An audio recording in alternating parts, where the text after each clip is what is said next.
الاخبار media کے معزز ناظرین، آج کی ویڈیو میں آپ دیکھیں گے ملک و ملت سے جڑی چند اہم خبریں۔ پہلی خبر کا تعلق ایک عالم دین سے ہے جن کو اغوا کرنے کے بعد ان کو قتل کر دیا گیا۔ واقعے کی تفصیل یہ ہے، UNN نیوز کے مطابق مولانا خیر الدین قاسمی کو مبینہ طور پر اغوا کرنے کے بعد قتل کر دیا گیا۔ ان کی زوجہ کے دیے گئے بیان کے مطابق جو انہوں نے بیلا گنج تھانہ گیا بہار کو بتایا کہ میرے شوہر خیر الدین جو ایک اردو مدرسے پٹھان ٹولہ مانپور میں استاذ تھے، 6 جون 2026 کو دوپہر کے 12 بجے کسی دوست سے ملنے کے لیے گئے تھے۔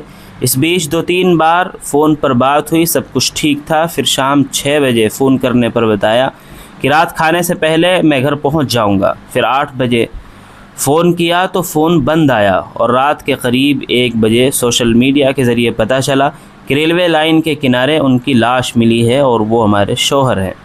مولانا کی اہلیہ نے مقامی تھانے میں شکایت درج کرا کے انصاف کی مدد مانگی ہے۔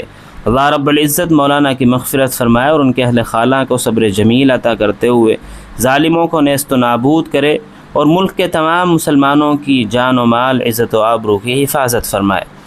وہیں دوسری خبر سامنے آ رہی ہے کہ جے پور کی نورانی مسجد کو غیر قانونی تعمیر قرار دیتے ہوئے JDA نے بلڈوزر چلانے کا فیصلہ کیا، جس کے لیے 3000 پولیس اہلکار تعینات کیے گئے تھے۔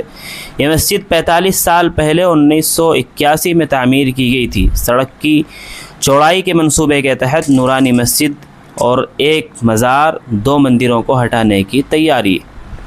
ناظرین، وہیں تیسری خبر اتر پردیش کے سنبھل سے سامنے آ رہی ہے کہ ضلع سنبھل میں 8 افراد کے خلاف پولیس نے مقدمہ درج کیا ہے۔ ان افراد پر الزام ہے کہ ان کے پاس I love محمد کے پوسٹر اور چاند ستارے والے اسلامی پرچم ملے ہیں۔ آج سے تقریباً 9 ماہ قبل انڈیا کی سب سے بڑی ریاست اتر پردیش کے معروف شہر کانپور میں عید میلاد النبی کے موقع پر ایک بینر لگانے پر FIR کے معاملے نے طول پکڑا تھا، جس کے بعد ملک گیر سطح پر اور social media per I love محمد کے سٹیکرز اور بینرز نظر آئے تھے۔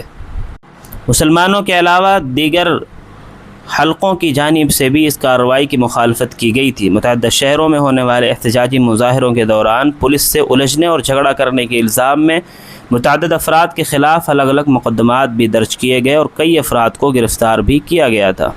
اب 9 ماہ بعد ایک بار پھر I love محمد کے بینر پر اتر پردیش میں پولیس کی جانب سے متعدد افراد کے خلاف FIR درج کی گئی ہے۔ اتر پردیش کے ضلع سنبھل میں 8 افراد کے خلاف پولیس نے مقدمہ درج کیا ہے۔ ان افراد پر الزام ہے کہ ان کے پاس I love محمد کے پوسٹرز اور چاند ستارے والے اسلامی پرچم ملے ہیں۔ اس مقدمے نے ایک نیا سوال کھڑا کر دیا ہے کہ کیا I love محمد لکھنا یا اس کا نعرہ لگانا قانوناً جرم ہے، اور اگر نہیں تو پھر ان مقدمات کی بنیاد کیا ہے؟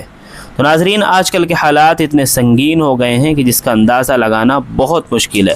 اللہ رب العزت ملی اور سیاسی قائدین کو چشم بصیرت عطا کرے اور مسلمانان ہند کو درپیش مسائل سے نجات دلائے، آمین۔